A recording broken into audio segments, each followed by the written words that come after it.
భద్రం नो अपि वातयमनः। ఓం శాంతి శాంతి శాంతి. మనం మూడవ అధ్యాయం చూస్తున్నాం. ఐత్రేయ ఉపనిషత్తులో మూడవ అధ్యాయం. ఈ మూడవ అధ్యాయము మననాత్మకం అని చెప్పుకుంటున్నాం. విచారము. ఈ విధంగా బ్రహ్మవేత్తలు ఒక చోట చేరి ఈ విధంగా బ్రహ్మను విచారిస్తున్నారు. కోయమాత్మా ఇది వయం ఉపాస్మహే అని సామాన్యంగా సామాన్య విచారం. ఆత్మస్వరూపము ఎవరు, ఈ ఆత్మ ఎవరు అనే సామాన్య విచారము. ఆ తర్వాత కతరస ఆత్మ, ఈ ఇద్దరిలో ఎవరు, రైట్? ఏ రెండు తత్వాలు అయితే ఈ శరీరంలో ప్రవేశించి ఉన్నాయో, ఏ రెండు తత్వాలు అనుభవానికి వస్తున్నాయో, కర్మ జ్ఞానము రెండు కూడా. మనకున్న సకల కరణాలన్నీ కూడా జ్ఞానేంద్రియాలు కర్మేంద్రియాలు ఉన్నాయి కదా. జ్ఞానేంద్రియాలు కర్మేంద్రియాలు కాబట్టి కర్మ సామర్థ్యము ఉంది, జ్ఞాన సామర్థ్యము ఉంది. సో జ్ఞానేంద్రియాల కర్మేంద్రియాలు రెండింటికి కూడా అనుసంధా అనుసంధానం చేస్తూ మనస్సు ఒకటి ఉంటుంది. సో ఇవన్నీ కూడా కరణాలు, ఇవన్నీ కరణాలు అవుతున్నాయి. జ్ఞానం అంటున్నప్పుడు విశేష విజ్ఞానం, శబ్ద స్పర్శ రూప రస గంధ విషయక జ్ఞానం ప్రత్యక్షంగా ఇంద్రియాల ద్వారా కావచ్చు, లేదా ఆ అనుమానాది ప్రమాణాల ద్వారా కావచ్చు. సాక్షాత్తుగా ఇంద్రియాల ద్వారా కానీ, లేదా ఇంద్రియాల ద్వారా కలిగిన జ్ఞానం ద్వారా మరికొంత జ్ఞానాన్ని ఇంక్రిమెంటల్ గా అనుమానాది ప్రమాణాల ద్వారా. ఇవంతా కూడా ఈ ప్రమాణ వ్యాపారం చేత, అదేవిధంగా కార్యవ్యాపారము, హస్తపాదాది ఇంద్రియాల చేత క్రియలు, వీటన్నిటికీ కూడా ఆధారభూతంగా ఇవన్నీ కూడా ఒక తత్వం వీటన్నిటిని నియంత్రిస్తూ వీటన్నిటిలో వ్యాపించినటువంటి ఆ ప్రాణం అనేటువంటి తత్వము అది ప్రవేశించింది. సో ఈ ప్రాణాన్ని కానీ, ప్రాణంతో జరిగే సకల వ్యాపారాలను కానీ పర్యవేక్షిస్తున్నటువంటి, లేదా ప్రకాశింపజేస్తున్నటువంటి, తెలుసుకుంటున్నటువంటి వాటి వ్యాపారాన్ని, వ్యాపార అభావాన్ని, జాగ్రత్త అవస్థలో ఏ విధంగా అవి వ్యవహరిస్తున్నాయి, స్వప్నావస్థలో ఏ విధంగా వ్యవహరిస్తున్నాయి, సుషుప్త అవస్థలో ఏ విధంగా అని వీటన్నింటినీ కూడా ప్రకాశింపజేసేటువంటి కేవల ప్రకాశక స్వరూపం ఒక తత్వము, అది కూడా తెలుస్తా ఉంది ఇక్కడ, రైట్? ఈ రెండు కూడా ఈ శరీరంలో తెలుస్తూ ఉన్నటువంటి రెండు విశేష అంశాలు. ఈ రెండింటిలో ఏది ఆత్మ, కతరస ఆత్మ అని అందులో మొదటి దాన్ని ఏదైతే నిరాకరిస్తామో దాన్ని ముందు చర్చించడం సామాన్యంగా జరిగేటువంటి పద్ధతి. అందుకని ఏనవా పశ్యతి ఏనవా శృణోతి అంటూ దేని ద్వారా అయితే ఏన కరణేన ఏన ప్రాణేన ఏన కరణేన దేని ద్వారా అయితే ఈ విధంగా దర్శన శ్రవణ గంధ జ్ఞానం ఇత్యాదులు దేని ద్వారా లభిస్తున్నాయో అది, రైట్? సో అది ఆత్మస్వరూపము కాజాలదని కూడా చూసాం. ఏదైతే హృదయం మనశ్చయేతత్ అని. ఆ తర్వాత ఈ ఏనవా పశ్యతి ఏనవా శృణోతి అని ఏదైతే చెప్పుకుంటున్నామో ఆ తత్వము ఎవరు అంటున్నప్పుడు ఏదైతే హృదయం మనశ్చయేతత్, ఈ హృదయము మనస్సు అనేదైతే అంటున్నామో అదే అని అక్కడ ఈ విధంగా ఏదైతే హృదయం మనశ్చయేతత్ అని తర్వాత దాని సకల వ్యాపారాలను కూడా చూస్తున్నాం. సంజ్ఞానం ఆజ్ఞానం అని. సో ఏదైతే హృదయం మనశ్చయేతత్ ఆ వాక్యం మొదటి వాక్యం, దానికి వ్యాఖ్యానం మన భాషలో చూసాం. ఇక అదే మంత్రంలో ఆ రెండవ మంత్రంలోనే ఈ రెండవ భాగం ఉంది, సంజ్ఞానం ఆజ్ఞానం విజ్ఞానం అని. ఈ సంజ్ఞానం ఆజ్ఞానం విజ్ఞానం వీటి తాత్పర్యం, వీటి అర్థం ఇప్పుడు మనం భాష్యంలో చూద్దాం, రైట్? ఏదైతే హృదయం మనశ్చయేతత్ అంటున్నప్పుడు అక్కడ అవతరణిక కూడా చూసాం. ఏనవా ముందు మంత్రంతోనే సంబంధం దానికి. ఏనవా పశ్యతి ఏనవా శృణోతి అని చెప్తున్నప్పుడు ఏనవా పశ్యతి ఏనవా శృణోతి ఏదది అంటున్నప్పుడు ఏతద్ హృదయం మనశ్చయేతత్, అదే ప్రాణము, అది ప్రవేశించినటువంటిది. అయితే అది కరణస్థానంలో ఉంది కాబట్టి, కరణంగా ఉంది కాబట్టి అది ఆత్మస్వరూపం కాదు అని కూడా చూసాం. ఇక తర్వాత భాగానికి అవతరణిక చూస్తున్నాం. తదంతఃకరణోపాదిస్తస్య ఉపలబ్ధు ప్రజ్ఞాన రూపస్య బ్రహ్మణః ఉపలబ్ధ్యర్థ యా అంతఃకరణ వృత్తయః బాహ్యాంతరవర్తి విషయాః తాయిమా ఉచ్యంతే అని చెప్పి ఆ తర్వాత ఆ మంత్ర భాగం చేత ఇవి తద్ అంతఃకరణ ఉపాదిస్తస్య, ఆ పరమాత్మ స్వరూపం చైతన్యము అంతఃకరణము ఉపాధిగా కలిగినటువంటి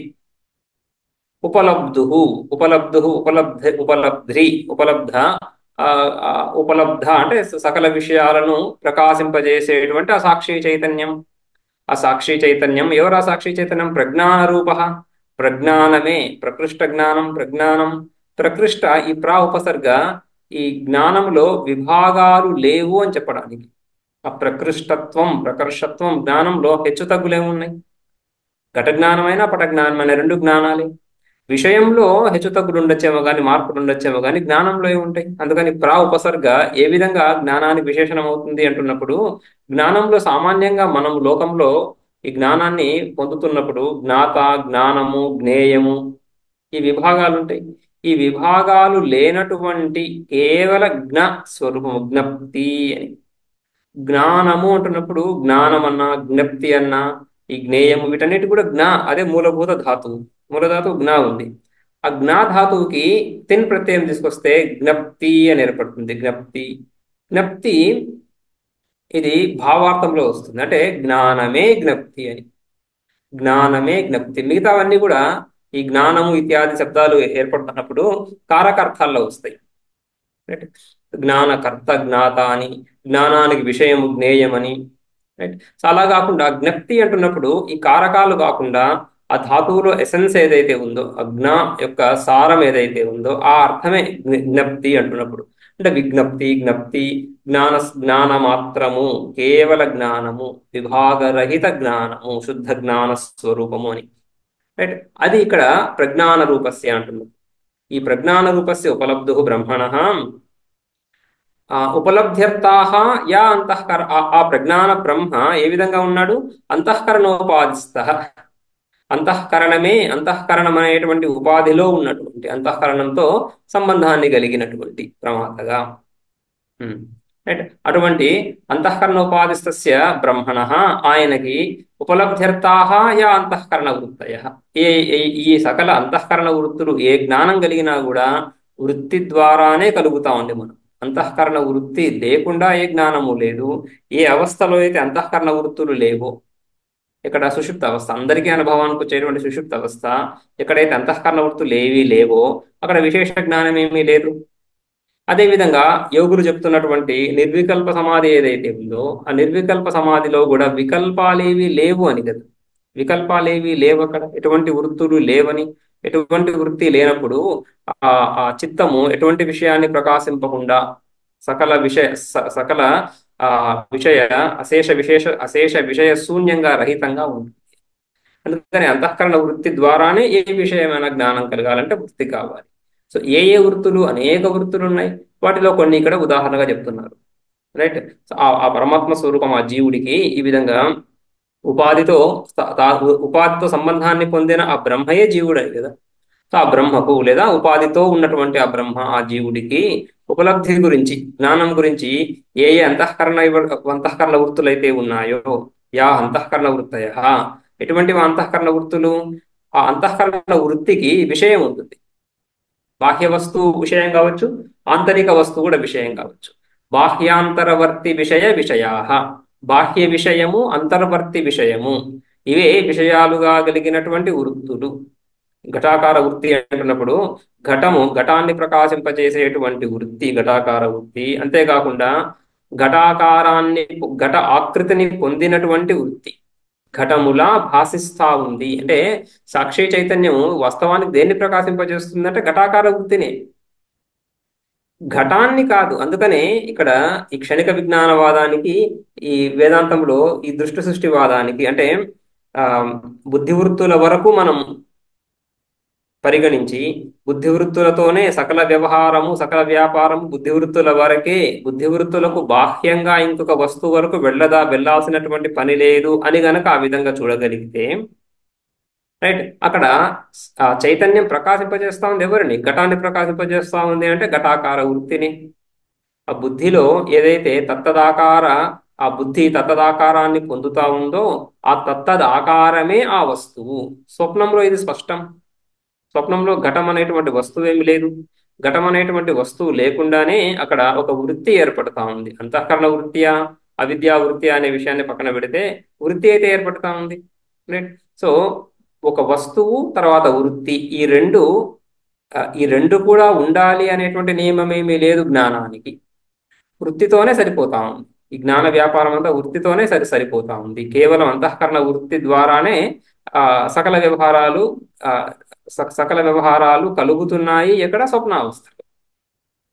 అందుకని వస్తువు లేకుండా కూడా ఎక్కడైతే వ్యవహారం సిద్ధమవుతా ఉందో అటువంటప్పుడు జాగ్రత్త అవస్థలో ఈ వృత్తికి వేరుగా ఒక వస్తువు ఉందని ప్రతిపాదించాల్సిన పని లేదు అని.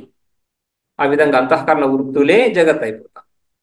ఆ అంతఃకరణ వృత్తులకి బాహ్య విషయాలు అంతర్విషయాలు విషయాలుగా ఉంటున్నాయి. అంటే బాహ్యము అనే భావన కలుగుతా ఉంది. బాహ్యము సబాహ్య అనంతరం అబాహ్యం అని చెప్తున్నప్పుడు బాహ్యాభ్యంతర విభాగాలు లేనటువంటి ఆ చైతన్య స్వరూపంలో బాహ్యము అనే ఒక భావన కలుగుతా ఉంది పూర్వపూర్వ సంస్కారాలను అనుసరించి అని. ఆ విధంగా కూడా చూడొచ్చు. మనస్పందన మాత్రమే జగత్ అంటున్నప్పుడు మనస్సు యొక్క స్పందననే జగత్, అంతకుమించి వేరే జగత్ లేదు అని చెప్పడం. ఆ విధంగా బాహ్యాంతరవర్తి విషయా సకల విషయాలను ప్రకాశింపజేసేటువంటి అంతఃకరణ వృత్తులు ఏవవి? విషయా తా ఇమా ఉచ్యంతే. ఆ వృత్తులన్నీ కూడా ఇక్కడ శృతి తెలియజేస్తా ఉంది. అన్నిటితో పాటు కొన్ని చెప్తా ఉంది. ఇక్కడ చూసాం, ఇక్కడ మంత్రం చూసాం, సంజ్ఞానం అజ్ఞానం విజ్ఞానం ఇత్యాదులు. భాష్యం చూద్దాం.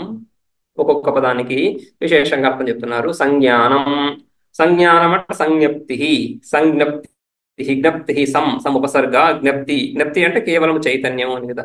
ఆ చేతన భావము, అహంకారము, అహం అంటున్నప్పుడు నేను ఒక చేతన స్వరూపాన్ని, చైతన్యాన్ని అనేటువంటి భావన స్ఫురిస్తా ఉంది. ఎవరు కూడా, నాస్తికులు కూడా, ఆత్మను అంగీకరించినటువంటి నాస్తికులు కూడా నేను ఒక జడ స్వరూపాన్ని అని చెప్పడం లేదు కదా. రైట్, వాళ్ళను ప్రశ్నించినప్పుడు శరీరం కంటే వేరు తత్వం ఏమీ లేదు అని చెప్పొచ్చు. కానీ ఒక కుర్చీలాగానో బల్లలాగానో ఒక జడ స్వరూపాన్ని అనైతే వాళ్ళు అంగీకరించడం లేదు. రైట్. సో ఎంతవరకు వెళ్తారు? ఆ చేతన స్వరూపం అనేది ఒకటి ఉంది, కానీ అది ఈ ఈ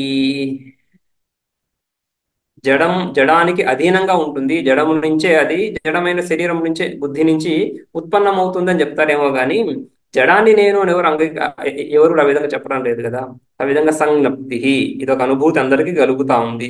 అసంజ్ఞానం సంజ్ఞప్తి, చేతన భావ, చైతన్యాన్ని అనేటువంటి ఒక స్ఫురణ. అదేవిధంగా సంజ్ఞానం, ఇది కూడా వృత్తి, బుద్ధి వృత్తి. అహం అహం అహం అంటున్నప్పుడు ఆ అహం ఈ విధంగానే చేతన భావంగానే తెలుస్తుంది, కానీ జడంగా కాదు. అదేవిధంగా ఆజ్ఞానం, ఆజ్ఞానం ఆజ్ఞప్తి, అన్ని కూడా జ్ఞప్తి, జ్ఞానమే. జ్ఞప్తి అంటున్నప్పుడు కేవల చైతన్య స్వరూపం, విభాగరహిత కేవల చైతన్య స్వరూపం.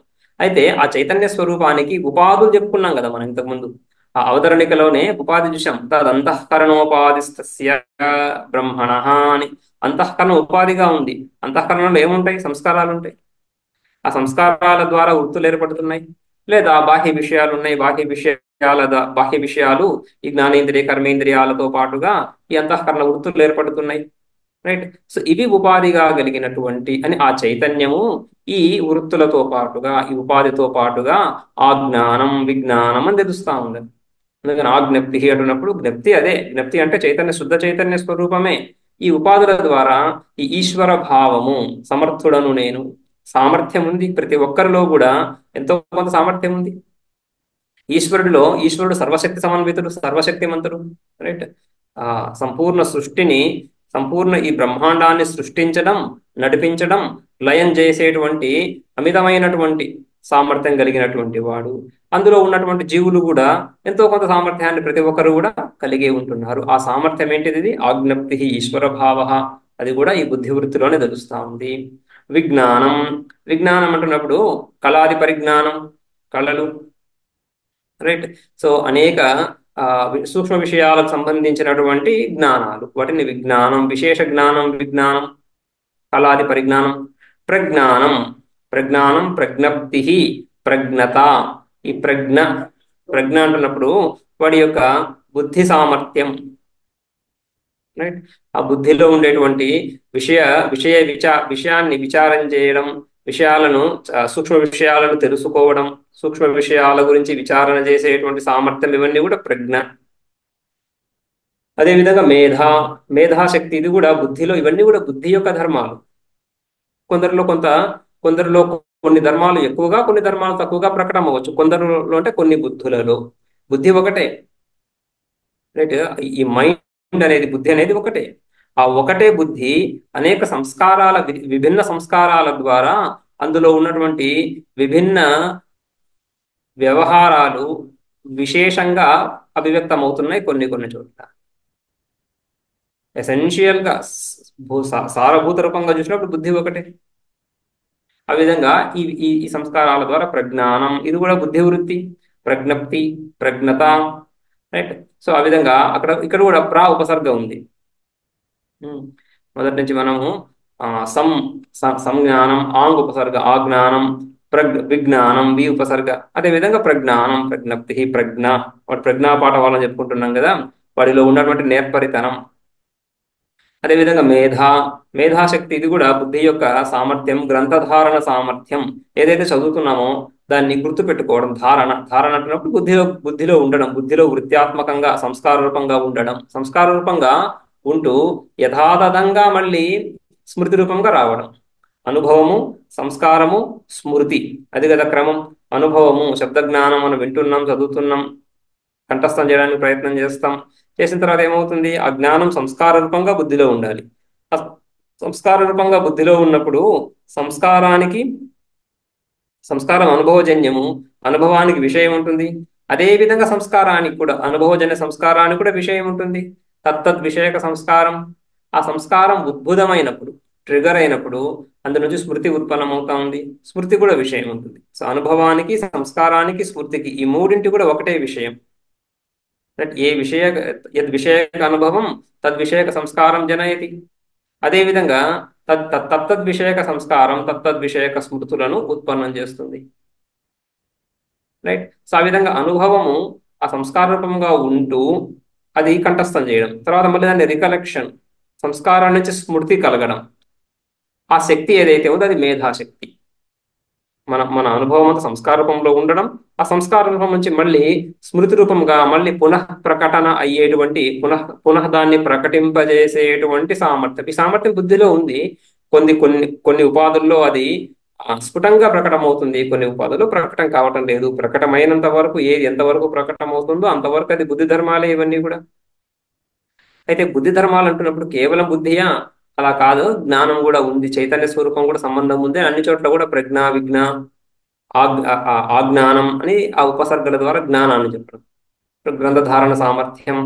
అదేవిధంగా దృష్టి ఇంద్రియ ద్వారా సర్వ విషయోపలబ్ధి. దృష్టి అంటున్నప్పుడు జ్ఞానమే, అంటే దృష్టి ధాతువు నుంచి దృష్టి తిని ప్రత్యయం చేసుకుని దృష్టి జ్ఞానమే. కాకపోతే ఎటువంటి జ్ఞానము? ఇంద్రియాల ద్వారా, జ్ఞానేంద్రియాల ద్వారా శబ్ద, స్పర్శ, రూప, రసగంధ, ఘటపటాది ఇత్యాది సకల విషయాల యొక్క ఉపలబ్ధి జ్ఞానం, సవిషయక జ్ఞానం, బాహ్య విషయాల యొక్క జ్ఞానంగా చెప్పుకోవచ్చు.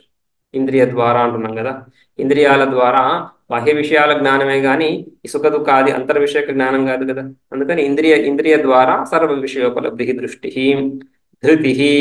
ధృతి ధారణం అంటున్నప్పుడు అవసన్నానాం శరీరేంద్రియాణం యయా ఉత్తంబనం భవతి. ఒక ధృతి, విల్ ఫోర్స్ ఏదైతే ఉందో, సో అవసన్నానాం శరీరేంద్రియాణం, శరీరము, ఇంద్రియము, ఆ జ్వరము, రోగము వస్తున్నప్పుడు, శక్తి సన్నగిలుతున్నప్పుడు కూడా కూడబలుపుకొని ఇంద్రియాలన్నింటితో ఆ శరీరాన్ని నిలబెట్టగలగడం, ఆ వ్యవహారం చేయగలగడం, రైట్. సో ఆ విధంగా అవసన్నానాం శరీరేంద్రియాలు శిథిలమవుతున్న స్థితిలో కూడా వాటిని నియంత్రించి వాటిని ఒకటిగా చేస్తూ ఒక యూనిట్ గా నడపడం ఏదైతే ఉందో ఆ సామర్థ్యం, అది ధృతి ధారణం. యయా ఉత్తంబనం భవతి. దేని ద్వారా అయితే ప్రేరితమవుతున్నాయో, ఏ బుద్ధిలో ఉన్నటువంటి సామర్థ్యం దాని ద్వారా ఈ శరీరేంద్రియాల అవసన్నావస్థలో ఉన్నప్పటికీ కూడా ఉత్తంబనం, ప్రేరితమవుతూ మళ్ళీ పనిచేస్తున్నాయి. ఈ ధృతికి ఉదాహరణ చెప్తున్నారు శృతి. ధృత్యా శరీరం ఉద్వహంతి ఇది వదంతి. ధృత్యా శరీరం ఉద్వహంతి, ధృతి చేత, ఆ విల్ పవర్, దాని ద్వారానే శరీరాన్ని ఉద్వహంతి. ఉత్ అంటే ఉపరి లేపి, వహంతి నడుపుతున్నారు, శరీరాన్ని నిలబెడుతున్నారు. శరీరం అంటే కష్ట సమయంలో కూడా శారీరక కష్టం, శారీరక శ్రమ, అధిక శ్రమ కలుగుతున్నటువంటి సమయంలో కూడా వాడు ధైర్యంగా ఆ శరీరాన్ని నిలబెడుతున్నాడు, ముందుకు నడుపుతున్నాడు అని ఆ సామర్థ్యం ఏదైతే ఉందో అది కూడా బుద్ధి నుంచే రావాలి. బుద్ధి ఆ ఆ ధృతి సామర్థ్యం లేనప్పుడు ఈ ఇంద్రియాలు, శరీరము ఇవి ఆ ఇక్కడి నుంచి ప్రాణం వెళ్ళిపోయే పరిస్థితి వస్తూ ఉంది. అలా కాకుండా దాన్ని నిలబెట్టగలగడం ధృతి. యా ఉత్తంబనం భవతి. ఈ మ్యారథాన్ వీళ్ళంతా వెళ్తున్నప్పుడు ఆ చివరి దశలో వాడు ఆ శరీరంలో శక్తి అంతా పోయినట్లు అనిపించినా కూడా నడపగలుగుతున్నాడు ముందుకి, శరీరాన్ని ముందుకు తీసుకువెళ్ళగలుగుతున్నాడు. ఇది ధృతి. ధృతి సామర్థ్యం. ధృత్యా శరీరం ఉద్వహంతి ఇది వదంతి. మతి. సో మతి మననం, మనన సామర్థ్యం, విషయాలను విచారించేటువంటి సామర్థ్యం. అందులో మళ్ళీ మనీష, మనసహ ఈశా మనీషా అంటున్నప్పుడు తత్ర స్వాతంత్ర్యం. ఆ మననం విచారంలో కేవలము ఎంతవరకు మనం విన్నామో అంతవరకు మాత్రమే అని కాకుండా స్వతంత్రంగా దాన్ని ముందుకు తీసుకువెళ్ళగలగడం. విచారాన్ని స్వతంత్రంగా విచారించడం ఏదైతే ఉందో శృతి మత తర్కోనుసంధీయత. శృతి ఒక హింట్ ఇస్తా ఉంది, శృతి మనకు యుక్తులు చూపిస్తా ఉంది. సో ఆ మార్గంలో స్వతంత్రంగా వెళ్ళడం ఏదైతే ఉందో మనీష, ఆ బుద్ధి, ఆ తెలివితేటలు. అదేవిధంగా ఇవన్నీ పాజిటివ్గా చెప్పిన తర్వాత జ్యూతి. జ్యూతి చేతసో రుజాది దుఃఖిత్వ భావ. ఈ సుఖం దుఃఖం ఏదైతే ఉందో రుజాది దుఃఖిత్వ భావ. ఆ ఈ ఈ దుఃఖము ఈ రుజ రుజ ఇత్యాది రుజ ఆదుల ద్వారా, రోగాదుల ద్వారా ఏదైతే దుఃఖం కలుగుతూ ఉందో దుఃఖ వృత్తులు, దుఃఖ భావన, దుఃఖం కూడా తెలుస్తా ఉంది. సుఖం దుఃఖం ఇవి కూడా అంతఃకరణ వృత్తులే. కేవలం అంతఃకరణ వృత్తి అంటే కేవలం జ్ఞానమనే కాదు కదా, అంతఃకరణలో జరిగేటువంటి ప్రతిదీ వృత్తి అవుతా ఉంది అక్కడ. సుఖం కూడా ఒక అంతఃకరణ పరిణామమే సుఖం. దుఃఖము అంతఃకరణ పరిణామమే. రాగద్వేష, లోభమోహ, మద మాత్సర్యాలు ఇవన్నీ ఎక్కడ కలుగుతున్నాయి? అంతఃకరణంలోనే. అంతఃకరణంలో ఏ విధంగా ఉంటున్నాయి? వృత్త్యాత్మకంగానే. రైట్. సో అందులో కొన్ని జ్ఞానాకారంలో ఉన్న జ్ఞాన వృత్తులు, ఇవి కూడా మానస వికారాలే, బుద్ధి వికారాలే. అందుకని రుజాది దుఃఖిత్వ భావ. అదేవిధంగా స్మృతి. స్మృతి స్మరణం, అనుభవం నుంచి సంస్కారం కలిగిన తర్వాత సంస్కారం ద్వారా స్మృతి ఉత్పన్నం అవుతుంది మళ్ళీ బుద్ధిలోనే వృత్త్యాత్మకంగానే. సంకల్ప. సంకల్పము శుక్లకృష్ణాది భావేన సంకల్పనం రూపాదీనం. సంకల్ప వికల్పాత్మకం మనః అంటున్నాం కదా. సంకల్ప వికల్పాత్మకం మనః అంటున్నప్పుడు మనస్సు శుక్లకృష్ణాది భావేన రూపాదీనాం సంకల్పం. ఇది తెలుపు, ఇది నలుపు అనేదైతే మనం గుర్తిస్తున్నాము, రైట్. ఆ గుణం ఆ బుద్ధి చక్షురాది ఇంద్రియాల ద్వారా ఆ గుణం తెలుస్తా ఉంది, శుక్లము కృష్ణము అని, నలుపు తెలుపు అని. అదేవిధంగా త్వగింద్రియం ద్వారా స్పర్శ తెలుస్తా ఉంది, కఠిన స్పర్శ లేదా ఉష్ణ అనుష్ణ, ఉష్ణ శీత ఇత్యాది స్పర్శలు. అదేవిధంగా ఘ్రాణేంద్రియం ద్వారా సుగంధం దుర్గంధం ఈ జ్ఞానాలన్నీ కలుగుతున్నాయి. సో వీటి యొక్క రూపాదుల యొక్క ఆయా విశేష జ్ఞానాలు, ఇది ఇది ఇది ఇది కాదు అని ఆ వృత్తులు ఏవైతే ఉన్నాయో సంకల్పం, ఇది మధురం, ఇది లవణం, ఇది మధురం కాదు, అవన్నీ కూడా. క్రతు. క్రతు అంటున్నప్పుడు అధ్యవసాయ. అధ్యవసాయ అంటే నిశ్చయం, నిశ్చయాత్మిక బుద్ధి. ఒక నిశ్చయం, సంకల్పం తర్వాత సంకల్ప వికల్పాల్లో ఆ నిశ్చయం లేదు, ఆ తర్వాత ఇది నిశ్చయాత్మిక వృత్తి, దాన్ని బుద్ధి. అదే నిశ్చయాత్మిక వృత్తియే బుద్ధి, అధ్యవసాయం. అసుహు. అసు ఈ అసువులు అంటున్నాం కదా, అసువులు అంటే ప్రాణాలు. అసు శబ్దం ప్రాణాన్ని సూచిస్తా ఉంది. ఇక్కడి నుంచి అసుర శబ్దం కూడా వస్తా ఉంది. అసుసు రమంతే ఇది అసురః, అసురాః అని. సో ప్రాణనాది జీవన క్రియా నిమిత్తా వృత్తి. ఈ క్రియలు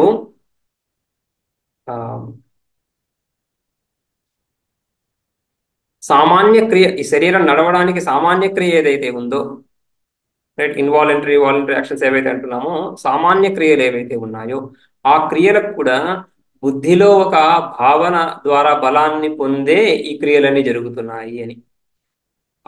ఆ వృత్తి అది అసుహు. ప్రాణనాది అసుహు అంటే ఇక్కడ ప్రాణాలు, పంచప్రాణాలు కాకుండా, ప్రాణాపాన వ్యాన ఉదాన సమాన ఆ ప్రాణాలు కాకుండా ఆ ప్రాణ వ్యాపారానికి తోడ్పడేటువంటి బుద్ధి వృత్తి.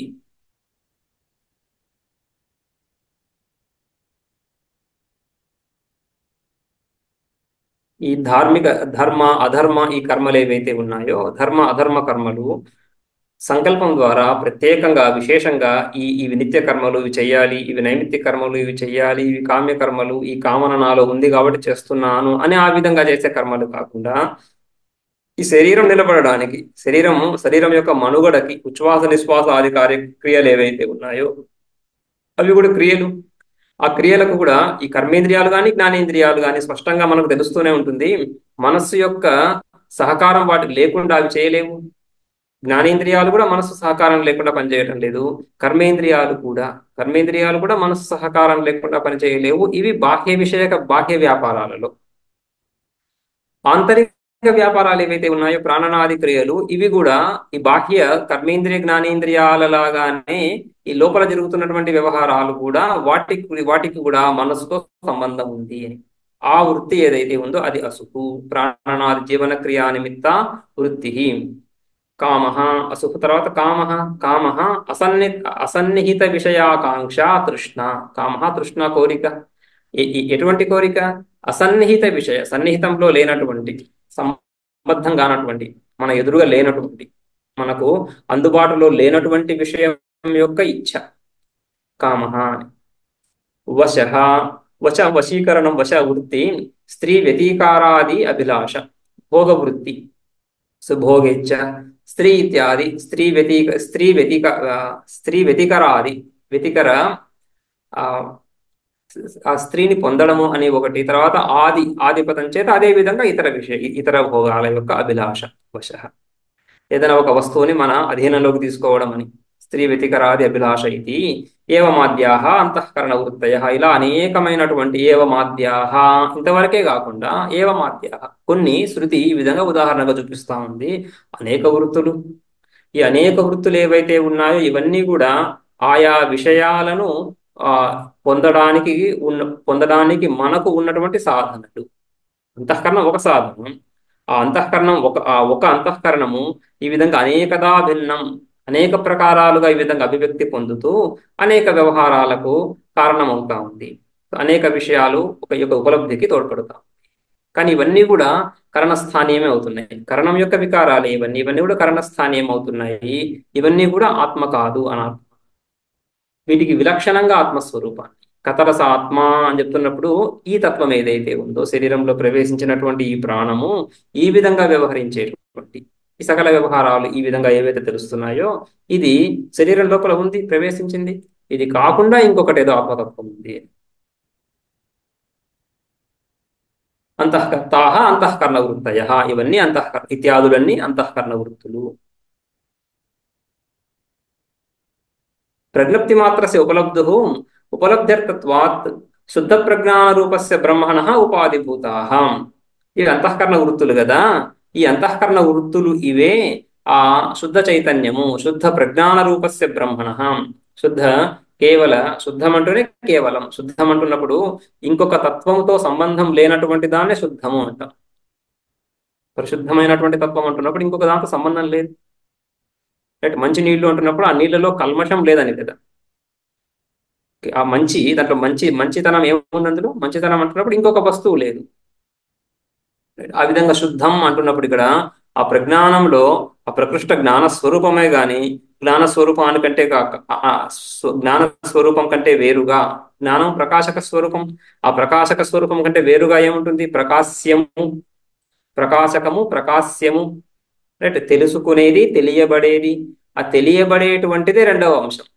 తెలియబడేటువంటి రెండవ అంశము లేనటువంటిది శుద్ధ ప్రజ్ఞాన స్వరూపం, శుద్ధ ప్రజ్ఞాన రూపం. ఆ తెలుసుకోబడేదనేటువంటి రెండవదే ద్వితీయ వస్తువు. ఈ పరబ్రహ్మ స్వరూపాన్ని అద్వితీయం అని చెప్తున్నప్పుడు ఆ రెండవ తత్వము లేదు. అటువంటి శుద్ధ ప్రజ్ఞాన రూపస్య బ్రహ్మణః, పారమార్థికంగా ఎటువంటి భేదము లేనటువంటి ఆ బ్రహ్మకు ఇవి అన్ని కూడా ఉపాధులు అవుతున్నాయి. ఏవి? ఈ అంతఃకరణ వృత్తులు ఉపాధులు అవుతున్నాయి. ఏ విధంగా? దేని గురించి? ఉపలబ్ధ్యర్థత్వాత్. జీవభావాన్ని పొందాడు, కర్మలు చేస్తున్నాడు, కర్మలు చేస్తూ కర్మఫలాలను అపేక్షిస్తాడు. ఆ ఫలాలను అపేక్షిస్తున్నప్పుడు ఆ కర్మఫలాలు పొందడానికి కర్మలు కానీ ఆ కర్మఫలాలను అనుభవించడానికి కానీ ఈ వృత్తులు కావాలి. ఈ వృత్తులు లేకుండా కర్మలు చేయలేడు, కర్మ ఫలాలను పొందను లేడు. అందుకని ఉపలబ్ధ్యర్థత్వాత్, ఉపలబ్ధి ఉపలబ్ధ ఆ పరమాత్మ చైతన్యం యొక్క ఉపలబ్ధి, ఈ విషయాలను పొందడం అనేటువంటి వ్యవహారం గురించి ఇవన్నీ కూడా ఉపాధులు అవుతున్నాయి. ఈ వృత్తులన్నీ కూడా ఉపాధులు అవుతున్నాయి. ఈ వృత్తులన్నింటిలో ప్రతిఫలిస్తున్నాడు చైతన్య స్వరూపము. ఆ ప్రతిఫలించే చైతన్య స్వరూపము ఈ వృత్తులకు వేరుగా అనేటువంటి భావనను గ్రహించక, ఈ వృత్తులన్నింటినీ నేను ప్రకాశింపజేస్తున్నాను, ప్రతిఫలిస్తూ కేవలం ప్రకాశింపజేస్తున్నాను, వీటికంటే వేరు అనేటువంటి భావన కలగకుండా ఏమవుతా ఉంది? తాదాత్మ్యాన్ని పొందడం. ఆ విధంగా ఆ విధంగా ఉపాధులు.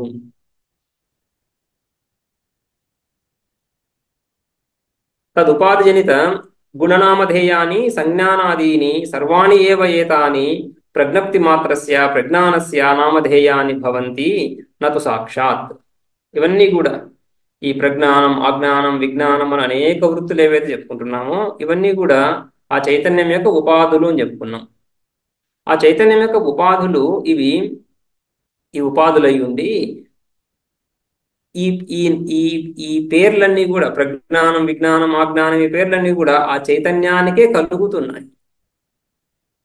చైతన్యానికి ఉపాధులు, ఆ ఉపాధులతో ఉపాధులు అయినప్పుడు చైతన్యం కంటే వేరు అని చెప్పుకుంటున్నాం కదా. చైతన్యం వేరు, ఇవి వేరు. ఇవి కరణస్థానంలో ఉన్నాయి. అందుకనే ఉపలబ్ధ్యర్థం అని చెప్పుకున్నాం.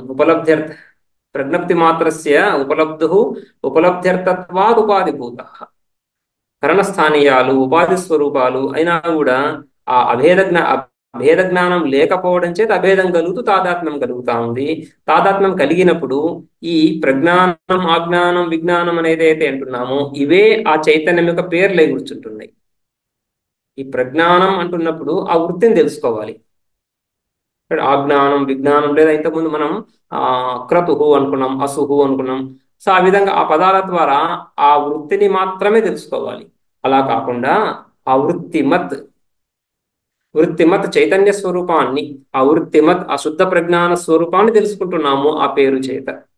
ఆ ఒకటే ఆ అనాత్మ యొక్క పేరు అనాత్మకు మాత్రమే కాకుండా ఆత్మ కూడా కలుగుతా ఉంది. ఇది తాదాత్మ్యం. సో ఆ విధంగా అయితే ఇవన్నీ కూడా ఆ ప్రజ్ఞప్తి మాత్రస్య ప్రజ్ఞానస్య నామధేయాన్ని భవంతి. నామధేయం ధేయ ప్రత్యయం స్వార్థంలోనే పేర్లు అవుతున్నాయి. ఏ విధంగా పేర్లు అవుతున్నాయి? గుణనామధేయాన్ని. గౌణనామాలే గాని ముఖ్య నామాలు కావు. అది కూడా ఉపాధిజనిత తదుపాధిజనిత గుణనామధేయాన్ని సంజ్ఞానాదీని.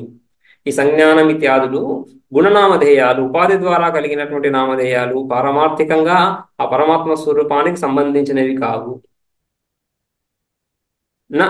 నతు సాక్షాత్తుగా స్వరూపత వాటి యొక్క ఆ చైతన్యం శుద్ధ జ్ఞాన స్వరూపం యొక్క నామధేయాలు కావివి.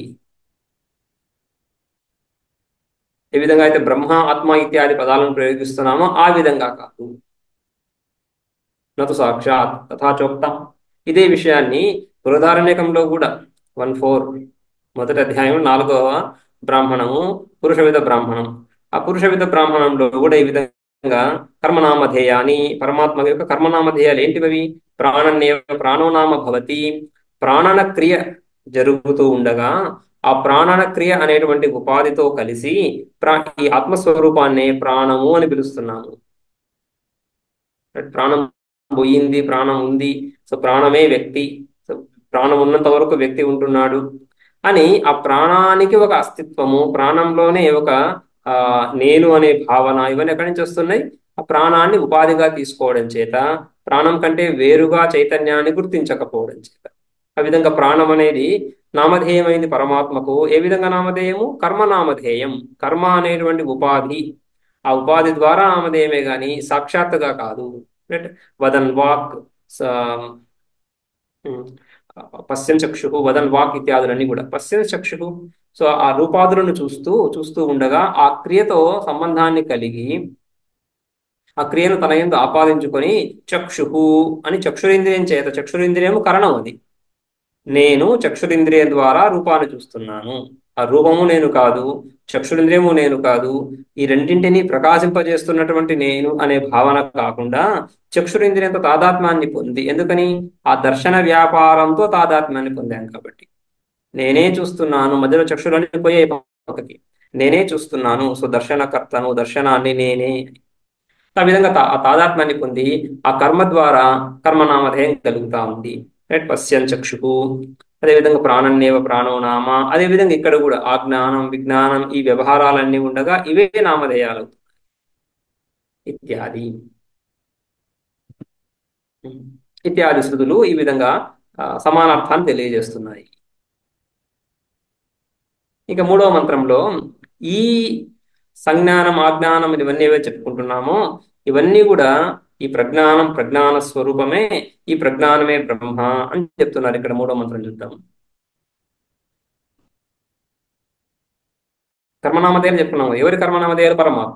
ఆ పరమాత్మ గురించే ఏష బ్రహ్మ, ఏష ఇంద్ర, ఏష ప్రజాపతిర్, ఏతే సర్వే దేవాః, ఇమాని చ పంచభూతాని పృథివీ వాయురాకాశ ఆపో జ్యోతింషీం, ఏతాని ఇమాని చ క్షుద్రమిశ్రాణీవ బీజాని, ఇతరాణి చేతరాణి చ అండజాని చ జారుజాని చ స్వేదజాని చ ఉద్భిజ్జాని చ అశ్వాగావః పురుషా హస్తినో యత్కించ ఇదం ప్రాణిజంగమం చ పతత్రి చ యచ్చ స్థావరం సర్వం తత్ప్రజ్ఞానేత్రం ప్రజ్ఞానే ప్రతిష్ఠితం ప్రజ్ఞానేత్రో లోకః ప్రజ్ఞా ప్రతిష్ఠ ప్రజ్ఞానం బ్రహ్మ అని. ఆ విధంగా ఈ ఈ సకల వ్యాపారాలు ఏవైతే ఉన్నాయో, ప్రాణము అని ఏదైతే ప్రవేశించిందో శరీరంలో, అది దాన్ని అనాత్మగా ఏదైతే చెప్పుకున్నామో, ఈ అనాత్మగా చెప్పుకొని దాని ద్వారా జరిగే వ్యాపారాలన్నీ కూడా అవి ఆ ఆ ఆ నామ ఆ పేర్లు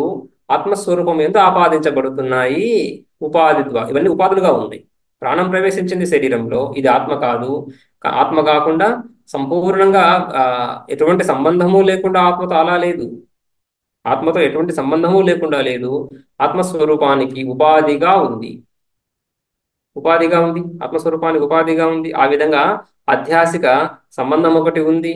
ఉన్న తర్వాత ఈ అనాత్మగా ఏదైతే మనం తెలుసుకుంటున్నామో ఇది స్వతంత్రంగా లేదు. ఈ పరమాత్మ ఈ చైతన్య స్వరూపం నుంచే ప్రకటమవుతుంది, అందులోనే లీనమవుతుంది. అందుకంటే విలక్షణంగా లేదు. కాబట్టి ఇదంతా కూడా ఆ బ్రహ్మయే అని చెప్పడం. అందుకని ఈ వ్యష్టిలోను సమష్టిలోను, ఆధ్యాత్మికంలోను ఆదిభూతంలోను ఆదిదైవంలోను సర్వం ఆ పరమాత్మ అని చెప్తూ ఇక్కడ ఏష అంటే ముందు చెప్పుకున్నటువంటి ఆ ప్రజ్ఞాన స్వరూపం, కేవల శుద్ధ చైతన్య స్వరూపం ఏష బ్రహ్మ.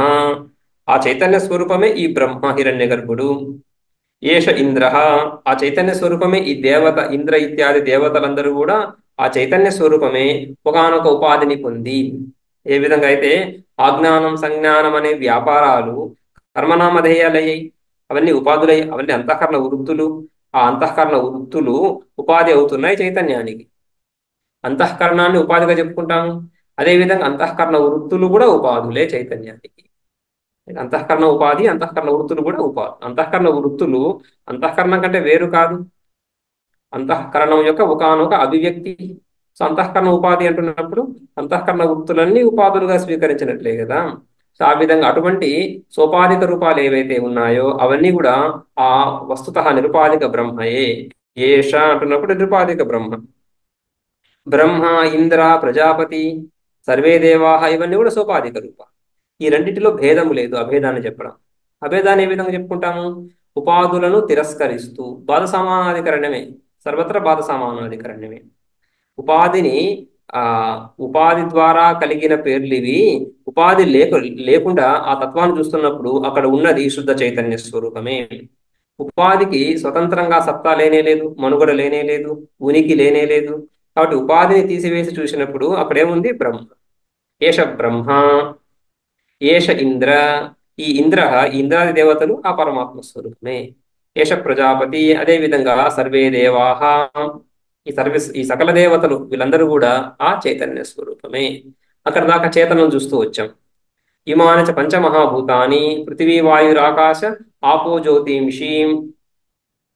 ఇవన్నీ కూడా పృథివీ, వాయు, ఆకాశ, ఆపో, జ్యోతింషి పంచమహాభూతాలన్నీ జడతత్వాలు. ఇవి కూడా ఏష ఏవ. అదేవిధంగా ఇమాని చ క్షుద్రమిశ్రాణి ఇవ బీజాని ఇతరాణి చేతరాణి. ఈ విధంగా క్షుద్రమిశ్రాణి, ఈ చిన్న చిన్న క్రిమికీటకాది ప్రాణులు, రైట్. సో ఇది ఈ క్రిమి కీటకాది ప్రాణులన్నీ కూడా, ఇవన్నీ కూడా మళ్ళీ ఆ పరమాత్మ స్వరూపమే, ఆ బ్రహ్మయే. ఇతరాణి చ ఇతరాణి బీజాని ఇతరాణి చ ఇతరాణి. ఆ క్షుద్రమిశ్రాణి ఇవ బీజాని ఇతరాణి చ ఇతరాణి ఇతరాణి బీజాని. ఇతరాలు అంటే ఇంకా ఈ క్షుద్ర క్షుద్ర జంతువుల కంటే కూడా కొద్దిగా పెద్దవైనటువంటి జంతువులు ఏవైతే ఉన్నాయో అవన్నీ కూడా ఒకటి ఇంకొక దానికి బీజం అవుతాం, ఒకదాని నుంచి ఇంకొకటి ఉత్పన్నం అవుతాం, రైట్. సో ఆ మేక నుంచి మేక పిల్లలు, పాముల నుంచి పాములు, ఈ విధంగా ఒకటి నుంచి ఇంకొకటి, ఒకటి నుంచి ఇంకొకటి అదే జాతికి సంబంధించినటువంటి ఏవైతే ఉత్పన్నం అవుతున్నాయో ఇవన్నీ కూడా ఆ చైతన్య స్వరూపమే ఈ ఉపాధులతో కూడి. ఈ ఉపాధులలో ఆ చైతన్యాన్ని దర్శిస్తున్నప్పుడు ఉపాధుల ద్వారా భేదము చైతన్యంలో కలగదు. ఉపాధుల కంటే ఉపాధులన్నింటిలో కూడా వ్యాపించినటువంటిది ఆ చైతన్యము అని చూస్తున్నప్పుడు, అన్నింటిలో అనుగతంగా ఒక చైతన్యాన్ని చూస్తున్నప్పుడు చైతన్యంలో భేదం ఎక్కడి నుంచి వస్తా ఉంది? ఉపాధులకి ఒక అస్తిత్వం, స్వతంత్రత కల్పించినట్లయితే ఈ ఉపాధితో కూడినటువంటి ఈ వస్తువు, ఈ చైతన్యం, ఇది వేరు, ఇంకొక ఉపాధి వాస్తవంగా ఉంది, దానితో పరిచ్ఛిన్నమైనటువంటి ఆ చైతన్యం వేరు అని ఆ విధంగా ద్వైతాన్ని చెప్పొచ్చు. అలా కాకుండా ఉపాధులలో ఆ సర్వత్ర అనుగతంగా వ్యాపించినటువంటి చైతన్యమే పారమార్థికము. ఉపాధులు దాని యందు ఆరోపణలు మాత్రమే అని చెప్పినప్పుడు ఆరోపిత వస్తువు అధిష్టానంలో ఎటువంటి మార్పును తీసుకురాలేదు. మనం ఎంత పెద్ద బంగళాలు కట్టినా కూడా ఆకాశాన్ని పరిచ్ఛిన్నం చేయలేము. అన్నింటిలో కూడా వ్యాపించి ఆకాశం ఉంటుంది. ఇది పెద్ద గది, అది చిన్న గది అని చెప్పుకోవచ్చు, రైట్. ఇది పెద్ద భవంతి, అది చిన్న పూరి గుడిసె అని చెప్పొచ్చు. ఆ పెద్ద చిన్న అనేది ఆకాశాన్ని బట్టే వస్తుంది. ఇందులో ఎక్కువ అవకాశం ఉంది, అందులో తక్కువ అవకాశం ఉంది. సో పెద్ద చిన్న అనే వస్తువు అనే భేదం వచ్చినా కూడా అది ఉపాధి ద్వారానే వస్తూ ఉంది, కానీ ఆకాశంలో వాస్తవానికి అధర్మం లేనే లేదు. పెద్ద చిన్న అనేటువంటి భేదం అక్కడ లేనే లేదు ఆకాశంలో. అదేవిధంగా అనుగత చైతన్యంలో ఈ విధంగా ఎటువంటి విభాగాలు కలగడం లేదు. అందుకని జడమైన చేతనమైన కూడా రెండు కూడా ఆ చేతన స్వరూపమే. క్షుద్రమిశ్రాణి బీజాని చైతరాణి చైతరాణి. అదేవిధంగా ఇక ఆ పశువులు చెప్పినప్పుడు అందులో నాలుగు జాతులుగా విభజించారు సంపూర్ణ ప్రాణికోటిని. అండజాని, జారుజాని, స్వేదజాని, ఉద్భిజ్జాని. అండజాని, అండం, ఈ గుడ్డు నుంచి ఉత్పన్నమయ్యేటువంటి ప్రాణులు. జారుజాని, జరాయుజ అని చెప్పుకుంటాము, జారుజ కూడా. జరాయు గర్భవేష్టనం, గర్భము నుంచి ఉత్పన్నమయ్యేటువంటి జంతువులు, మ్యామల్స్ అనేది అయితే అనుకున్నామో ఆ విధంగా జారుజాని. స్వేదజాని, ఈ హ్యూమిడిటీ నుంచి, తడి నుంచి ఉత్పన్నమయ్యేటువంటి, మాయిశ్చర్ నుంచి ఉత్పన్నమయ్యేటువంటి ఆ జంతువులే, ఆ ప్రాణికోటి ఏదైతే ఉందో అవన్నీ కూడా స్వేదజ. అదేవిధంగా ఉద్భిత్వా, పైకి భేదించుకొని వచ్చేటువంటివి అవన్నీ కూడా ఈ లతా గుల్మ వృక్ష ఇత్యాదులు ఏవైతే ఉన్నాయో, ఈ చెట్లు మొక్కలు తీగలు ఇవన్నీ ఏవైతే ఉన్నాయో ఇవన్నీ ఉద్భిజ్జానిచ. అదేవిధంగా అశ్వాహ గావహ పురుషాహ హస్తినో యత్కించ ఇదం ప్రాణి.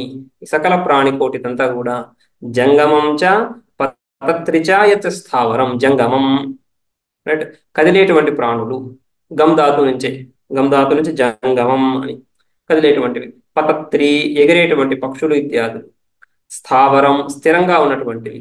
ఇవన్నీ కూడా ఆ పైన ఏష వచ్చింది కదా, ఏష బ్రహ్మ, ఏష ఇంద్ర, ఏష ప్రజాపతి, సర్వే దేవా, ఇమాని చ పంచభూతాని ఏష ఏవ.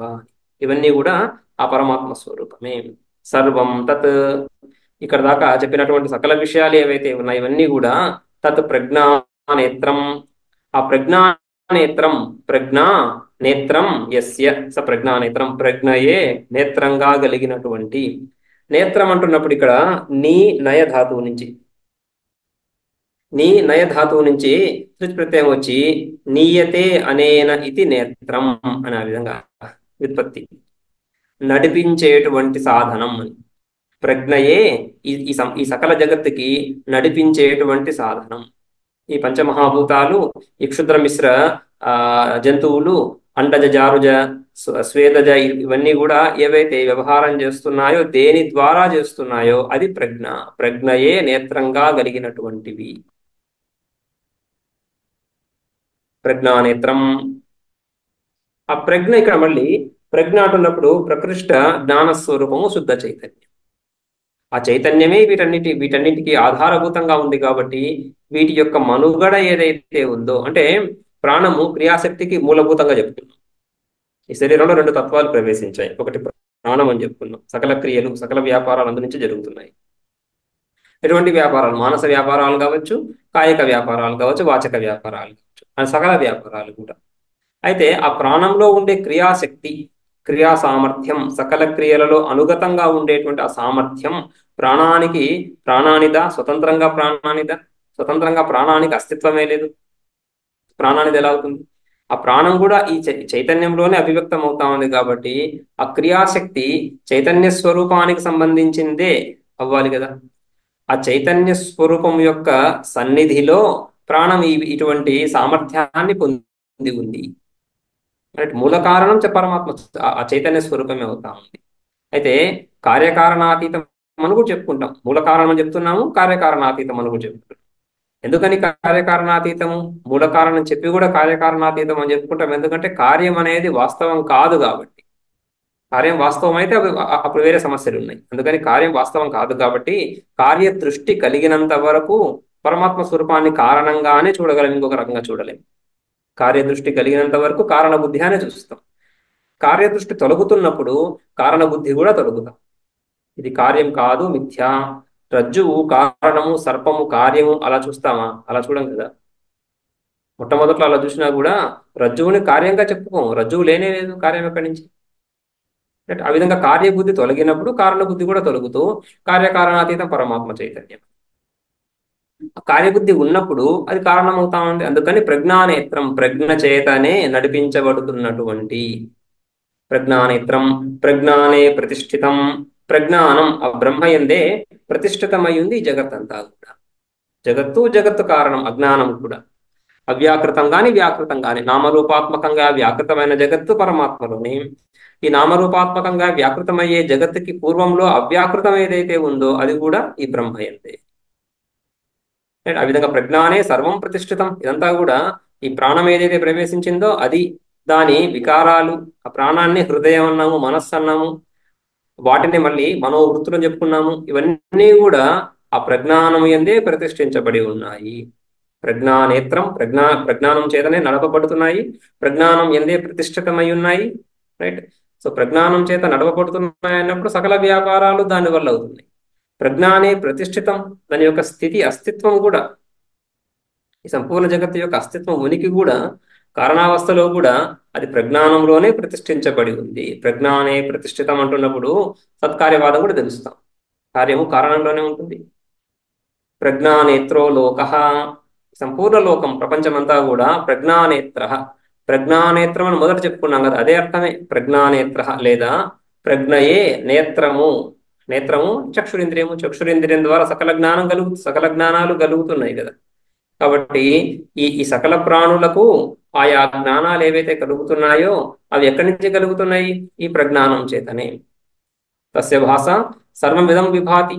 కటలో చూస్తాము, నత్ర సూర్యో భాతి నచంద్ర తారక, నేమా విద్యుతో భాతి కుతోయమగ్ని, తమేవ భాంతం అనుభాతి సర్వం, తస్య భాష సర్వమిదం విభాతి. సో సకల విషయాలను ప్రకాశింపజేసేటువంటి ఆ సాక్షి చైతన్యము ద్వారానే ఏ విషయాన్నైనా కూడా తెలుసుకుంటున్నారు ఎవరైనా కూడా.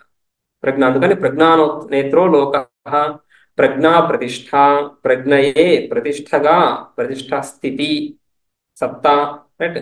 సత్తాస్ఫూర్తులు ఈ ప్రజ్ఞయే సత్తాస్ఫూర్తులుగా కలిగి ఉన్నాయి సంపూర్ణ లోకమంతా కూడా. అందుకని అంతా ఈ ప్రజ్ఞయే అయ్యుంది. ఈ ప్రజ్ఞానం, ఏ ప్రజ్ఞయే నేత్రంగా సకల ప్రపంచానికి ఉందో, ఏ ప్రజ్ఞానంలోనే సకల విషయాలు ప్రతిష్ఠితమై ఉన్నాయో, ఏ ప్రజ్ఞయే సకల లోకము నేత్రంగా కలిగి ఉందో ఆ ప్రజ్ఞానమే బ్రహ్మ. ప్రజ్ఞానం బ్రహ్మ.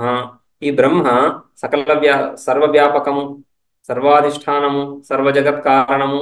ఆ కారణము ఇక్కడ నువ్వు ఈ అంతఃకరణ వృత్తులను దేని ద్వారా తెలుసుకుంటున్నావు? ఈ సంజ్ఞానం, ఆజ్ఞానం, విజ్ఞానం, ప్రజ్ఞానం అని ఈ వృత్తులన్నింటినీ దేని ద్వారా తెలుసుకుంటున్నామో దాన్ని ప్రజ్ఞానంగా చెప్పుకున్నాం కదా.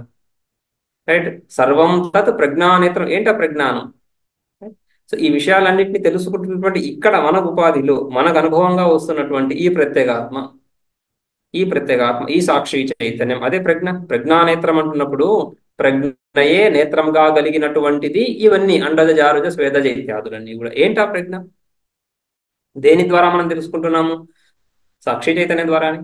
అంతఃకరణం తెలుస్తా ఉంది మనకు, కాబట్టి అంతఃకరణం ద్వారా తెలుసుకుంటున్నాము సకల విషయాలని చెప్పడం కుదరదు. అంతఃకరణం స్వయం తెలుస్తా ఉంది. అంతఃకరణ వృత్తులు ఇవన్నీ కూడా ఇంతకు ముందు మంత్రంలో చెప్పుకున్న వృత్తులు అన్నీ కూడా మనకు తెలుస్తున్నాయి. సుఖం కలిగింది తెలుస్తా ఉంది, అంతఃకరణ వృత్తి. స్మృతి తెలుస్తా ఉంది, క్రతు అసు తెలుస్తున్నాయి. ఇవన్నీ కూడా సో ఎలా తెలుస్తున్నాయి? దేని ద్వారా అయితే తెలుస్తున్నాయి అది కదా ప్రజ్ఞ.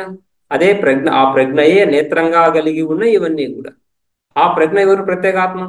ఆ ప్రత్యేగాత్మ ఇక్కడ మనకు సాక్షాత్తుగా ఏదైతే, అపరోక్షంగా ఏదైతే అనుభవానికి వస్తూ ఉందో, రైట్, ఈ పంచకోశాతీతంగా, ఈ పంచకోశాలకు సాక్షీభూతంగా, ఈ అవస్థాత్రయాలకు సాక్షీభూతంగా, అవస్థాత్రయాలకు అతీతంగా, అవస్థాత్రయాలకు అవకాశాన్ని, ఆశ్రయాన్ని ఇస్తూ వాటితో సంబంధం లేకుండా, ఏ ఒక్కదాంతో సంబంధం లేదు, మూడింటిని ప్రకాశింపజేస్తాం, మూడింటి యొక్క ఉత్పత్తి లయలు చూస్తా ఉంది ఆ ప్రత్యేగాత్మ.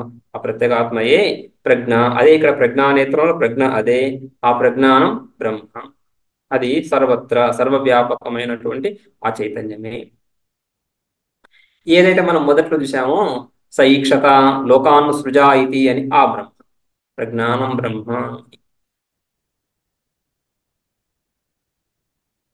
ఇక్కడ భాష్యం చూద్దాం కొంత.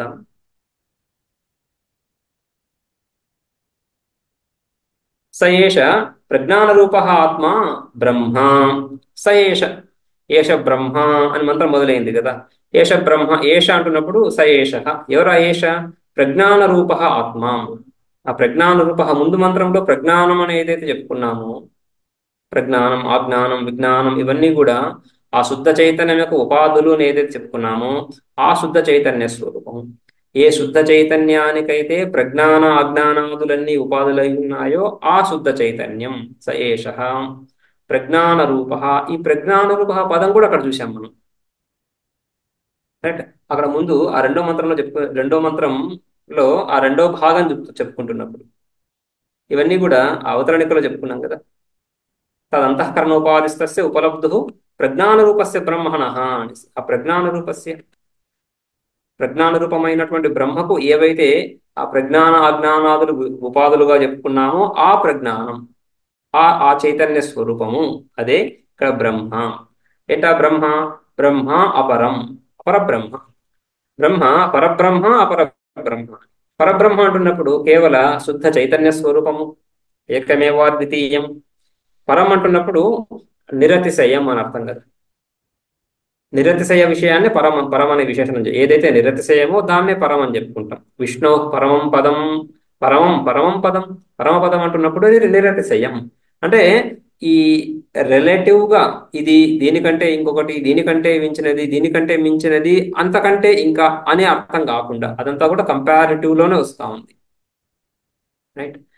తైత్రీయంలో ఆనంద మీమాంస చెప్పుకుంటున్నప్పుడు మనుష్య లోకము, మనుష్యులు, మనుష్య ఆనందము, మనుష్య గంధర్వ, దేవగంధర్వ, రైట్. ఆ విధంగా మళ్ళీ దేవగంధర్వ, ఆ తర్వాత దేవతల్లో అజానజ దేవ, కర్మజ దేవ, ఇంద్ర, బృహస్పతి, ఇవన్నీ ఈ రిలేటివ్ గా చెప్పుకున్న తర్వాత ఈ క్రమంలో లేనటువంటి వీటన్నిటిలో అనుస్యూతమైనటువంటి వీటన్నిటికంటే కూడా విలక్షణమైనటువంటి బ్రహ్మస్వరూపం, పరమానంద స్వరూపం అని కదా. సో అక్కడ ఈ ల్యాడర్ ఏదైతే ఉందో, రైట్, ఈ శ్రేణి ఈ విధంగా ఇందులో చివరి మెట్టు అని కాకుండా, ఈ క్రమంలో చివరి మెట్టు అని కాకుండా నిరపేక్ష స్వరూపంగా సర్వత్ర వ్యాపించి ఉన్నటువంటి అది ట్రాన్సెండెంటల్ అంటున్నాం. ఈ విభాగాలన్నిటినీ అతిక్రమించి ఆ స్వరూపాన్ని పొందుతున్నాం. అంటే ట్రాన్సెండింగ్ అంటున్నప్పుడు ఇవి అనిత్యాలు, అసత్యాలు, ఈ అనిత్యాలు, అసత్యాలు ఆరోపితాలు కల్పితాలు అని తెలుసుకుంటూ ఈ కల్పనలకు ఆధారభూతంగా తత్వాన్ని తెలుసుకోవడం. అప్పుడు ఈ 1, 2, 3 వీటి తర్వాతది అని అర్థం కాదు, రాకుండా ఆ అర్థం లేదు కదా. 1, 2, 3 అవస్థలు ఉన్నాయి, 4వది అని కాకుండా. అందుకనే మాండుక్యంలో కూడా ఈ 1వ అవస్థ, 2వ అవస్థ, 3వ అవస్థ, ఈ మూడింటి కంటే కూడా వేరైనది 4వది అని అర్థం కాకుండా, మూడింటిలో అనుగతంగా ఉన్నటువంటిది, మూడింటికి విలక్షణంగా ఉన్నట్టు, మూడింటితో తాదాత్మ్యాన్ని పొందనటువంటిది అని 4వది అని చెప్పుకుంటుంది. అది 4 కేవలము ఈ మూడింటి కంటే విలక్షణం అని చెప్పడానికే గాని సంఖ్యా రూపంగా ప్రతిపాదించడానికి కాదు కదా. ఆ విధంగా ఇక్కడ ఏషః, ఆ సకల ఉపాధులలో అనుగతంగా ఉన్నటువంటి ఆ శుద్ధ చైతన్యమే ఈ బ్రహ్మ, అపరం బ్రహ్మ. అపరం అది పరం బ్రహ్మ. ఏషః అంటున్నప్పుడు అపరం బ్రహ్మ హిరణ్యగర్భ. అపర బ్రహ్మ పరం కంటే వేరైనటువంటిది. అపరం అంటున్నప్పుడు ఈ ఈ క్రమంలోకి వచ్చేస్తుంది, సాపేక్ష స్థితిలోకి వస్తాం. సాపేక్షత ఎక్కడి నుంచి వస్తుంది? ఉపాధి ద్వారా, అంటే సోపాధికం అని. పరం నిరుపాధికం, అపరం సోపాధికం. ఈ నిరుపాధిక సోపాధికాల్లో ఉపాధిని అధిగమించి ఆ ఆ అపరంలో ఉన్న ఉపాధిని అధిగమించి పరాన్ని తెలుసుకోవడమే కానీ అపరం నుంచి అపరంలో కాలు పెట్టి ఈ పరంలో ఇంకో కాలు పెడతామనేది కుదరదు. ఒక ప్లేన్ లో లేవు ఇవి. ఈ రెండు కూడా ఒకటే ప్లేన్ లో లేవు. పరం అపరం ఒక ప్లేన్ లో ఉండవు. పరం యొక్క అపరంలో ఉండేటువంటి అనాత్మాంశాన్ని తిరస్కరిస్తూనే పరాన్ని తెలుసుకోవచ్చు. రైట్, అక్కడే ఉంటుంది. కానీ ఈ ఈ ఈ ఉపాధిని తిరస్కరిస్తూనే ఉపాధి యొక్క మిథ్యాత్వాన్ని దృఢంగా నిశ్చయంగా తెలుసుకుంటూనే పరాన్ని తెలుసుకోవచ్చు. ఆ విధంగా సయేష్. అందుకని ఈ సామానాధికరణ జాగ్రత్తగా చూడాలి. ఇక్కడంతా కూడా బాధ సామానాధికరణమే చెప్పుకోవాల్సి ఉంటుంది. సమానాధికరణ్యం, బాధాయాం సమానాధికరణ్యం. బాధాయాం సమానాధికరణ్యం అంటున్నప్పుడు రెండు తత్వాల యొక్క ఏకత్వం ఎలా చెప్తున్నాము? ఈ వస్తువు ఆ వస్తువు ఈ రెండు రెండు ఉన్నాయి వేరువేరుగా, ఈ రెండు ఒకటి అనే సమానాధికరణం కాదు అది. అది ముఖ్య సమానాధికరణం అవుతుంది. ఈ రెండు వస్తువులలో ఒకటి మిథ్య, ఒకటి కల్పితము. కల్పిత అంశం ఉంది అందులో కాబట్టి కల్పితము. కల్పిత అంశం ఇసుమంత కల్పిత అంశం ఉన్నా కూడా ఆ తత్వాన్ని కల్పితమనే చెప్పుకుంటాం. కరప్ట్ అడల్టరేటెడ్ అయింది అంటే అందులో ఎంతో కొంత వేరే వస్తువు వచ్చి చేరింది. వేరే వస్తువు వచ్చి చేరిన తర్వాత అది శుద్ధంగానే కాదు అది.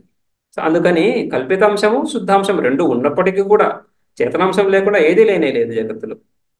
జగత్తులో చైతన్యాన్ని విడిచి మనం ఇంకొక స్వతంత్రంగా వేరే దాన్ని చెప్పలేము. చైతన్యం అంతటా ఉంటుంది. కానీ అందులో ఈ ఉపాధి అంశం ఏదైతే చేరిందో, ఉపాధి అంశం చేరుతున్నప్పుడు ఆ విశిష్టతత్వాన్ని, ఉపాధి విశిష్ట చైతన్యాన్ని, దాన్ని మిథ్యాగా చెప్పుకుంటుంది. రైట్, అది దాన్ని బాధించడం అంటే ఏంటి? సంపూర్ణంగా మనం దాన్ని నిరాకరించగల. సంపూర్ణంగా దేన్ని నిరాకరించాం, కేవలం ఉపాధి అంశాన్ని మాత్రమే నిరాకరించాం. అందుకని సర్వత్ర సమానాధికరణం ఈ విధంగా బాధ సమానాధికరణంగా తీసుకోవాలి. బాధాయాం సమానాధికరణ్యం. అదేవిధంగా ఇక్కడ కూడా స ఏష ప్రజ్ఞాన రూప ఆత్మ బ్రహ్మ అపరం. అదే ఈ అపర బ్రహ్మ. ఆ పరమాత్మ చైతన్యమే, శుద్ధ చైతన్యమే ఆ ఉపాధిని పొంది ఆయన యజమాని పూర్వకల్పంలో యజమాని అవస్థలో ఏవో కర్మోపాసనలు చేశాడు. వాటి ఫలభూతంగా ఈ విధంగా ఒక ఉపాధిని పొంది సర్వాత్మ భావాన్ని పొంది హిరణ్య గర్భుడిగా అవతరించాడు. ఆ హిరణ్య గర్భుడు ఉపాధి రహితుడై ఉపాధి రహితంగా ఈ పరమాత్మ స్వరూపమే అని. ఏష బ్రహ్మ అపరం. ఈ అపరం బ్రహ్మ అంటే సర్వశరీరస్థ ప్రాణ ప్రజ్ఞాత్మ. సర్వశరీరస్థ సకల ఉపాధుల్లో ఉన్నటువంటి ప్రాణ ప్రజ్ఞాత్మ, ప్రాణస్వరూపుడు ప్రజ్ఞాత్మ. రైట్, ప్రజ్ఞాత్మ ప్రజ్ఞానం ఆ చైతన్య స్వరూపుడే సర్వ శరీరాల్లో ఉన్నటువంటి ప్రాణంతో తాదాత్మ్యాన్ని పొందినటువంటి వాడై. ప్రాణం అంటే సూక్ష్మ శరీరం అని చెప్పుకున్నాం ఇంతకుముందు. మనస్సు, బుద్ధి, సూక్ష్మ శరీరం అంతా ప్రాణంతో చెప్పుకున్నాం. అంటే సమష్టి సూక్ష్మ శరీర అభిమాని. సమష్టి సూక్ష్మ శరీరం, సంపూర్ణ సమష్టి సూక్ష్మ శరీరం అంటే ప్రతి ఒక్కటి సూక్ష్మ శరీరంతో కూడా తాదాత్మ్యాన్ని పొంది ఉన్నాడని. సర్వత్రా వ్యాపించి ఉన్నాడు. వ్యాపించిన తత్వమే, కానీ ఉపాధితో తాదాత్మ్యం ఉంది. అహం అనేటువంటి భావన అక్కడ ఉంది అని. అంతఃకరణోపాధిషు అనుప్రవిష్ట జలభేదగత సూర్య ప్రతిబింబవత్ హిరణ్య గర్భ ప్రాణ ప్రజ్ఞాత్మ. ప్రాణ ప్రజ్ఞాత్మ అనే పంక్తి ఏదైతే వచ్చిందో దానికి వ్యాఖ్యానం చెప్తున్నారు. అంతఃకరణోపాదిషు, అంతఃకరణ ఉపాధులలో ప్రవేశించి, అంతఃకరణోపాదిషు సప్తమి బహువచనం అంటే అనేక అంతఃకరణాలు, సమస్త అంతఃకరణాలలో, అందుకని సమష్టి సూక్ష్మ శరీరం అని చెప్పుకుంటున్నాం కదా, సకల అంతఃకరణాల్లో ప్రవేశించినటువంటి, ఏ విధంగా జలభేదగత సూర్య ప్రతిబింబవత్, జలభేదము అనేక జలరాశులు, నదులలో, కొలనులలో, సరస్సులలో, వీటన్నింటిలో కూడా ప్రవేశించినటువంటి ఆ ఒక్క సూర్యుడి యొక్క ప్రతిబింబం. సూర్యుడు ఒకడే, ఆ సూర్యుడి ప్రతిబింబం మాత్రం అనేక స్థలాల్లో అనేక రకాలుగా తెలుస్తూ ఉంది. అదేవిధంగా ఆ చైతన్యం ఒకటే, ఈ అనేక అంతఃకరణ ఉపాధులలో ప్రవేశించినటువంటి ఆ చైతన్య స్వరూపం. అనేక ఉపాధులు ఒక తత్వం ప్రవేశించింది కదా, ఆ తత్వాన్ని ఇక్కడ హిరణ్య గర్భ అని. జలభేదగత సూర్య ప్రతిబింబవత్ హిరణ్య గర్భ ప్రాణ ప్రజ్ఞాత్మ. ఆయనే ఈ విధంగా అంతఃకరణోపాధుల్లో ప్రవేశించినటువంటి ఆ ప్రాణస్వరూపము ప్రజ్ఞాత్మ. ఏష ఏవ ఇంద్ర, ఈ పరమాత్మ చైతన్యమే మళ్ళీ ఇంద్రుడు, ఈ దేవతా స్వరూపము. గుణాత్ దేవరాజో దేవరాజో వాం. అచ్చ, ఏష ఏవ ఇంద్ర, ఇంద్ర గుణాత్ ఇంద్ర దేవరాజో వా. ఇంద్ర శబ్దానికి రూఢి అర్థం తీసుకుంటే, రూఢి అర్థం తీసుకుంటే ఈ పురాణాలు ఇత్యాదుల ద్వారా ఇంద్రుడు అంటున్నప్పుడు దేవరాజు అని తెలుస్తున్నాడు కదా, దేవతలకు అధిపతి దేవరాజుని తీసుకోవచ్చు. లేదా గుణాత్ ఇంద్ర, ఇక్కడ ఈ ఉపనిషత్తులోనే ఇదంద్ర అని, ఇదంద్ర అని పరమాత్మ యొక్క పేరు అని, తర్వాత పరోక్ష ప్రియాహ దేవాహ అని చెప్పేసి ఇంద్ర అని పేరు అని, రైట్. ఇంద్ర శబ్దానికి ఇంద్రలింగం, ఇంద్రదత్తం అని సూత్రం, పాణిని సూత్రం. ఇంద్రియాల ద్వారా తెలియబడుతున్నటువంటి, రైట్, ఇంద్రియాలు ఎవరినైతే ఈ శరీరంలో సేవిస్తున్నాయో అతడు ఇంద్రుడు అని. ఇంద్రియాల ద్వారా సేవించబడుతున్నటువంటి వాడు ఇంద్రుడు, పురుషుడు, జీవుడు, క్షేత్రజ్ఞుడు, రైట్. సో ఆ విధంగా అర్థం కూడా అంటే ఇక్కడ ఉన్నటువంటి సాక్షి చైతన్యం అని చెప్పుకోవచ్చు. ఈ అంటే అంతఃకరణంతో పాటుగా, అంతఃకరణ ఈ ప్రమాత సాక్షి చెప్తున్నప్పుడు అంతఃకరణ గుణాలు ఆరోపించుకొని అంతఃకరణతో తాదాత్మ్యాన్ని పొంది ప్రమాత అని, అంతఃకరణతో తాదాత్మ్యాన్ని పొందకుండా అంతఃకరణం ద్వారా సూచించబడుతున్నటువంటి సాక్షి చైతన్యం అని, క్షేత్రజ్ఞుడనే. సో ఇంద్ర అంటే క్షేత్రజ్ఞ అని తీసుకోవచ్చు. లేదా దేవరాజు, దేవరాజు దేవతల యొక్క అధిపతి, దేవతలను పాలించేటువంటి ఆ అధిదైవంలో ఉన్నటువంటి ఆ దేవతామూర్తి. దేవతలకి మూర్తిని అంగీకరిస్తాం సిద్ధాంతంలో. దేవతలకు మూర్తి ఆకారం లేదని మీమాంసకులు, ఉందని వేదాంతులు.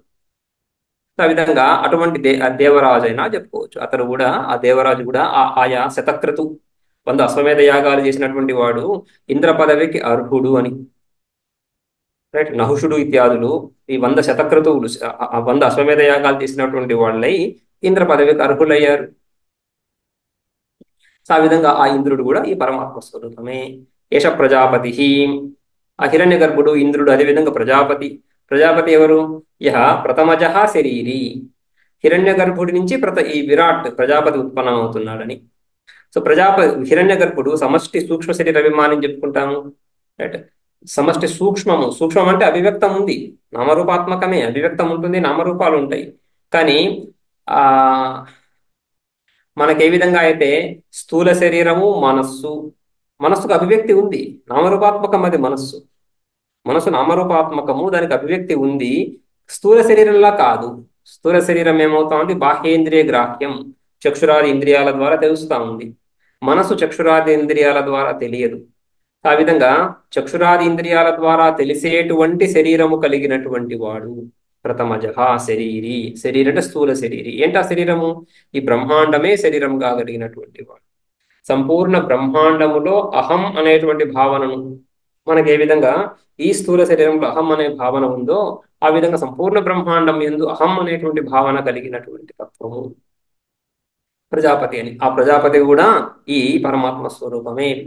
ఈ పరమాత్మ ఈ చైతన్య స్వరూపం లేకుండా అభిమానం కంచగలుగుతా ఉంది. అహం అనే అభిమానం అంటే భావన కదా, జ్ఞానం కదా.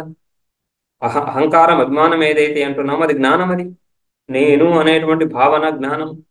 ఆ జ్ఞానం ఎక్కడి నుంచి వస్తా ఉంది? ఆత్మస్వరూపం లేకుండా. సో అందుకని ఆ ఆ అభిమానం, సంపూర్ణ బ్రహ్మాండంలో అభిమానం ఉంది అంటేనే చైతన్యం ఉంది అక్కడ. ఆ చైతన్యము కేవలం శుద్ధ చైతన్య స్వరూపంగా కాకుండా ఈ విధంగా ఉపాధితో కలిసి, ఉపాధితో కూడి ఉండే తత్వాన్ని ప్రజాపతి, ఆ ప్రజాపతి కూడా ఆ ఉపాధి రహితంగా వాస్తవంగా పరమాత్మ స్వరూపమే.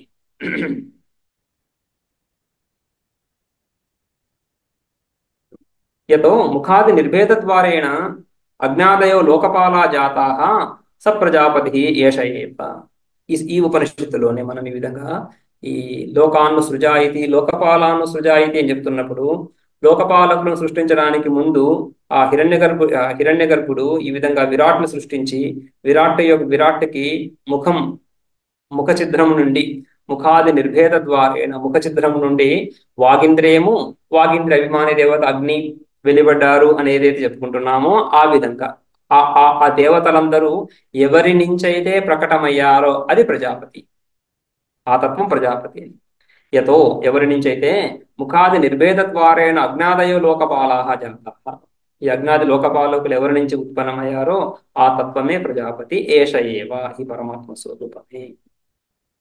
ఇంకా ఈ మిగిలిన అంశం అంతా కూడా తర్వాత క్లాస్ మనం కంటిన్యూ చేద్దాం.